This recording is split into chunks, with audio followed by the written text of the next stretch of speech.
राधे कृष्णा। कैसे हैं आप सभी। आज हम श्रीमद् भगवद गीता यथारूप के अध्याय 2 के श्लोक 28 का वर्णन करेंगे।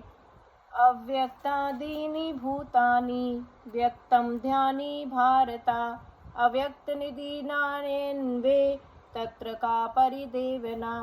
सारे जीव प्रारंभ में अव्यक्त रहते हैं, मध्य अवस्था में व्यक्त होते हैं और विनष्ट होने पर पुनः अव्यक्त हो जाते हैं। अतः शोक करने की क्या आवश्यकता है।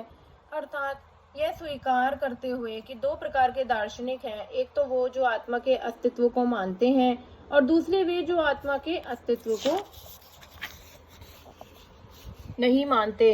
कहा जा सकता है कि किसी भी दशा में शोक करने का कोई कारण नहीं है। आत्मा के अस्तित्व को न मानने वालों को वेदांतवादी नास्तिक कहते हैं। यदि हम तर्क के लिए इस नास्तिकवादी सिद्धांत को मान लें तो भी शोक करने का कोई कारण नहीं है। आत्मा के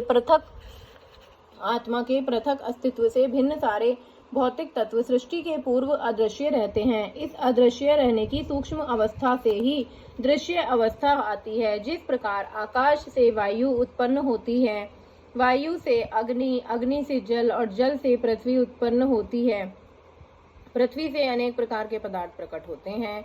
यथा एक विशाल गगनचुंबी महल पृथ्वी से ही प्रकट है। जब इसे ध्वस्त कर दिया जाता है तो वह अदृश्य हो जाता है और अंततः परमाणु रूप में बना रहता है। शक्ति संरक्षण का नियम बना रहता है, किंतु काल क्रम से वस्तुएं प्रकट और अप्रकट होती रहती हैं। अंतर इतना ही है कि अतः प्रकट होने व्यक्त या अप्रकट अव्यक्त होने पर शोक करने का कोई कारण नहीं है। यहाँ तक कि अप्रकट व्यवस्था में भी वस्तुएं समाप्त नहीं होती। प्रारंभिक तथा अंतिम दोनों अवस्थाओं में ही सारे तत्व अप्रकट रहते हैं, केवल मध्य में ही वे प्रकट होते हैं और इस तरह इससे कोई वास्तविक अंतर नहीं पड़ता।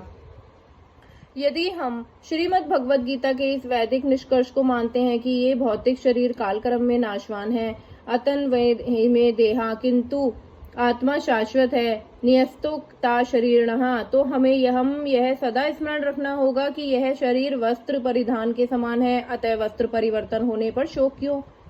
शाश्वत आत्मा की तुलना में भौतिक शरीर का कोई यथार्थ अस्तित्व नहीं होता। यह स्वप्न के समान है। स्वप्न में भी हम आकाश में उड़ते या राजा की भांति रथ पर आरूढ़ हो सकते हैं, किंतु जागने पर देखते हैं कि ना तो हम आकाश में हैं और ना रथ पर।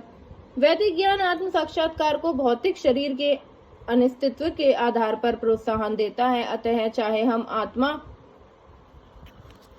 के अस्तित्व को माने या न माने, शरीर नाश के लिए शोक करने का कोई कारण नहीं है। राधे कृष्णा।